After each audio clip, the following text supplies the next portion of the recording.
अस्सलाम वालेकुम मेरे हमवतनों। दो तीन बातें आपसे करनी हैं कोरोना के हवाले से और मौजूदा हुकूमत की कारकर्दगी के हवाले से। कोरोना चूँकि एक वबा है, ना दिखने वाला एक दुश्मन। सबसे पहले बात तो ये है कि कोरोना से डरना नहीं, लड़ना, ये बात ही गलत है। कोरोना से लड़ना इसका मतलब है आपने अल्लाह से लड़ना है। ये अल्लाह की तरफ से आया हुआ एक अज़ाब है, इससे आपने बचना है। ये मुहावरा ही गलत है कि कोरोना से लड़ना है, डरना नहीं, कोरोना से बचना है। तो बचना कैसे है? अपने अमाल के ज़रिए तौबा करना है। दूसरी बात ये कि कोरोना इस वक्त हमारे मुल्क में बिल्कुल पंजे गाड़ चुका है और इसमें आके हम अपने हुकूमत की कारकर्दगी को देखते हैं। जो इस वक्त हमारे मुख्तलिफ़ चैनलों पे अभी 2.5 घंटे का एक प्रोग्राम चला जिसमें उन्होंने 55 करोड़ रुपया इकट्ठा किए। अगर आप 55 करोड़ रुपए को देखें तो मौजूदा जो एक महीने की हमारी फ़ंड रेजिंग है तकरीबन 3.25 अरब रुपया इकट्ठा हुआ। 3.25 अरब कहाँ खर्च होगा ये तो बात की बात है, लेकिन लॉकडाउन के मसले पे और गरीबों को राशन देने के मसले पे वज़ीर आज़म साहब ने टाइगर फोर्स बनाया। अब टाइगर फोर्स में ये तो वही बात है ना कि जहाँ बारिश हो रही है आप अपनी खेत उठा के वहाँ ले जाओ, ना कि इंतज़ार करो कि बारिश इधर ही आएगी। टाइगर फोर्स का मतलब है कि अभी आपको 3 महीने में तो इसकी सेटिंग करनी पड़ेगी। तो ये तो बिल्कुल फजूल है। टाइगर फोर्स गली गली जाके राशन देंगे, आपके ऑलरेडी टाइगर फोर्स बने होंगे, आप अपने मोहल्ले के अपने इलाके के काउंसलरों की मदद ले सकते। दूसरी बात ये है कि राशन देना अभी तकरीबन मेरा ख्याल है कुछ 10 दिन वो हो गए, 25 दिन ये हो गए, तकरीबन 35 दिनों से लॉकडाउन जा रहा है। किसी गरीब को हुकूमत की तरफ से कोई राशन नहीं मिला। जहाँ पर वो 12,000 रुपये, तो ये तो बेनज़ीर इनकम सपोर्ट प्रोग्राम के जो उन्होंने पहले से लोगों को 9-9 हज़ार मिलते थे, उन्हीं को आपने 3 महीनों के 4-4 हज़ार करके 12,000 दे दी। जो सफ़ेद पोश तबका है जो 25 दिनों से आपके SMS के इंतज़ार में बैठे हैं कि रिलीफ फंड में हमें भी कुछ मिलेगा, वो तो बेचारा भूखा बैठा है। उसके पास तो जिसमें पूंजी थी, मैं आपको अभी भी दावे से कह सकता हूँ, आप मेरे इलाके में आ जाएं, लोगों ने अपनी बेटियों के जहेज़ के सामान बेच बेच के अपने बच्चों को खाना खिलाया।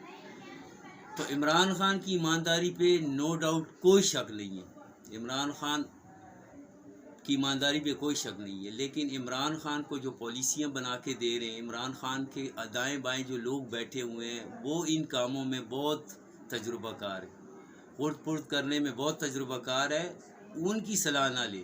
दूसरी बात यह है कि लॉकडाउन के ज़रिए आपने मौलवियों को बीच में इंटरफेयर किया, हालांकि ये मौलवियों का काम नहीं है। फ्रंट लाइन पे जो लोग लड़ रहे हैं, जो डॉक्टर है, आप उनको अपने कैबिनेट में बिठाएं, उनसे मीटिंग करें, उनसे पूछे कि लॉकडाउन खोलने के क्या असरात होंगे और लॉकडाउन बंद करने के क्या असरात होंगे।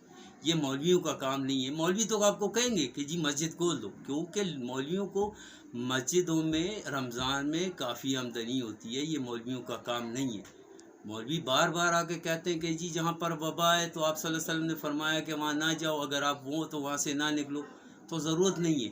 आपका काबा बंद हो गया, आपका मस्जिद अक्सा भी बंद है, आपका हज भी बंद है, आपके ज़ियारात भी सारे बंद हैं, आपके जो इस दफ़ा उम्रे हैं वो भी बंद हैं। तो अगर आपका बैतुल्लाह बंद हो गया, इससे कोई बड़ी बात है? अगर आपके मोहल्ले की मस्जिद बंद हो जाए और लोगों को सहूलत मिल जाए तो इससे बड़ी बात है उस? ये क्या बात है जी मस्जिद में? ये लोगों पे नहीं, लोग तो कहेंगे कि जी हमें जेलों से निकालो, इस वक्त हर बंदा जेल में बैठा हुआ है। दूसरी बात ये कि खान साहब, मैं आपको कह रहा हूँ, आपकी ईमानदारी पे किसी बंदे को शक नहीं है, आपको कोई बंदा भी उंगली उठा के। लेकिन आज मैं वो प्रोग्राम देख रहा था तो उसमें जावेद मियाँदाद ने एक बहुत ज़बरदस्त बात की कि खान साहब जब से हम आपके साथ लगे हुए हैं हम तो मांगते ही रहे हैं। सूडान सबसे कमज़ोर मुल्क है, अफ्रीका के छोटे छोटे ममालिक में जाएं जहाँ साल के 12 महीने गुर्बत है, किसी बंदे को किसी ने नहीं देखा, किसी वज़ीर आज़म ने नहीं देखा कि हफ्ते में वो 3-3 दिन चैनल पे आके डोनेशन, आखिर हमें पता तो लगे ना कि मेरे मोहल्ले में लोग भूखे बैठे, राशन नहीं है, 12,000 रुपये नहीं मिल रहा, इनकम सपोर्ट के पैसे नहीं मिल रहे, तो आखिर ये 3.25 अरब रुपया कहाँ लगेगा और कहाँ लग रहा है। टीवी पे आपने 2-3 बंदों को बिठा दिया, हाँ जी अल्लाह ताला इमरान खान को ज़िंदगी दे दे, हमें 12,000 रुपये दिए, जो मीडिया वालों ने उनको समझाया हुआ है कि आपने यही कहना है। मैं सिर्फ अपील करता हूँ कि 92 न्यूज़ की एक एंकर पर्सन है दुआ मिर्ज़ा, मैं स्पेशली इसको दावत देता हूँ कि आप मेरी बहन मेरे मोहल्ले में आके देखें, मेरे इलाके में आके देखें। यहाँ मेरे इलाके में यहाँ से महमूद और रशीद पास हुआ है, मियाँ असलम इकबाल पास हुआ है। मैं आपको दावे के साथ कहता हूँ कि लॉकडाउन और इस अरसे में इस वबा के दौरान यहाँ पर कोई भी नहीं आया। आप लोग तो अपने एयर कंडीशन कमरों में बैठे हुए हैं, यहाँ पर एक मियाँ फुरकान जो इस इलाके का खैर ख्वाह है, घर घर जाके ख़ुद राशन दे रहा है। तो अगर लोकल बॉडी ने हमारे साथ ये करना है तो फिर इस हुकूमत का क्या काम है।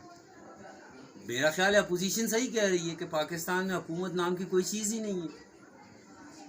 अगर इमरान खान साहब, एक दफ़ा फिर मैं आपको मुखातिब करके कह रहा हूँ, अगर ये 3.25 अरब रुपया लोगों ने दिया ओवरसीज़ या पाकिस्तानियों ने, तो ये आपको दिया, ये पाकिस्तानी हुकूमत को नहीं दिए, ये आपको दिए और ये आपकी ज़िम्मेदारी है। वहाँ जब हमने जाना है तो पहले आपसे ये पूछा जाएगा कि आप वक्त हाकिम थे, आपको लोगों ने पैसे दिए, क्या ये पैसे हकदारों तक पहुँच गए कि नहीं। आप अपने कैबिनेट पे आपकी मेहरबानी सख्ती करें। और आप सिर्फ मेरा जो इलाका है, मैं अभी नाम लेके बताता हूँ कि लाहौर में एक इलाका है इछरा, जिसको लाहौर का दिल कहते हैं। आप वहाँ पर आकर आपको तो फिक्र है ना कच्ची आबादियों की, आप वहाँ आके कच्ची आबादियों के लोगों को देखें किस तरह ज़िंदगी गुजार रहे। और कच्ची आबादी का नाम है मुगलपुरा कच्ची आबादी, मकबूलपुरा। यहाँ पर मियाँ फुरकान साहब हैं, अल्लाह ताला उनको ज़िंदगी तंदुरुस्ती दे कि वो इन इलाके में लोगों का उन्होंने बाकायदा अपना, आप तो टाइगर फोर्स बनाते हुए 1.5 महीना हो गया, उन्होंने 3 दिन में टाइगर फोर्स बनाई है यहाँ पर। और वो टाइगर फोर्स के साथ मिलकर तो घरों में राशन दे रहे। उस बंदे को इस इलाके के लोगों ने आज तक उसको देखा नहीं था कि मियाँ फुरकान साहब कौन होते, लेकिन आज लोगों को पता लगा कि ये मियाँ फुरकान है। तो आपसे मेहरबानी है कि ये चंदे चुंदे रोज़ रोज़ ना इकट्ठा करें, अच्छा नहीं लगता। अब आप कह रहे हैं ना आगे लॉकडाउन सख्त होगा तो फिर काम आएंगे, आगे लॉकडाउन सख्त तब होगा जब ये लोग ज़िंदा रहेंगे। अब इन लोगों को खाने को दो तो ज़िंदा रहेंगे, तो आगे लॉकडाउन का मुकाबला करेंगे ना। ये है अनदेखा दुश्मन, ये नज़र नहीं आता। इससे आपने लड़ना नहीं है, इससे आपने डरना है। और इससे आपने डरना कैसे? रमज़ान आ रहा है, हर बंदे को चाहिए वो सजदा करे, तौबा करे, अल्लाह के हुजूर माफ़ी मांगे। क्या पता, मौलाना साहब आज टीवी पे कह रहे थे कि 22 करोड़ आवाम है, सारे अपने गुनाहों की माफ़ियाँ मांगे, रोएं, अल्लाह को राज़ी करें। यार किसी की तो सुनेगा ना, किसी का तो सुनेगा। तो आप सबसे दरख्वास्त है कि कोरोना से लड़ना नहीं है, लड़ा तो उसी से जाता है जो नज़र आता है, जो नज़र नहीं आता है उससे बचना है। और बचना ऐसे कि अपने घरों में रहना है, हाथ मिलाने से इज्तनाब करें, एक दूसरे से मिलने से इज्तनाब करें, और किसी महफिलों में ना जाएं। आपकी मेहरबानी। बाकी खान साहब आपकी मेहरबानी, हमारी तरफ भी देख लें, क्योंकि हमारे पश्तों में एक मिसाल है कि छोटे माँ बाप से मांगते और माँ बाप अल्लाह से मांगते। इस वक्त आप पाकिस्तान के माँ बाप हो, हर बंदे की नज़र आपकी तरफ है। तो आपकी मेहरबानी है। मैं एक दफ़ा फिर कह रहा हूँ कि आपकी ईमानदारी पे किसी को शक नहीं है, ना है ना होगा। लेकिन आपके आसपास जो बैठे हुए हैं, अब मैं आपको फिर एक बात कहूँ तो आप नाराज़ हो जाएंगे। आप इकट्ठा कर रहे हैं चंदा, और सिंध हुकूमत की असम्बली के आराइश और ज़ैबाइश के लिए आपने आज 1.5 करोड़ रुपया दे दिया। 1.5 करोड़ का फ़ंड सिर्फ वज़ीर आला की आराइश ज़ैबाइश के लिए दे दिया। मुल्क में क्या चल रहा है, और वो लोग वैसे हैं शादियों की तैयारियां करें। आपकी मेहरबानी, इन चीज़ों को ज़रा नोटिस कर लें। इंशाअल्लाह नेक्स्ट वीडियो में फिर मिलेंगे। इजाज़त दीजिए। पाकिस्तान पाइंदाबाद।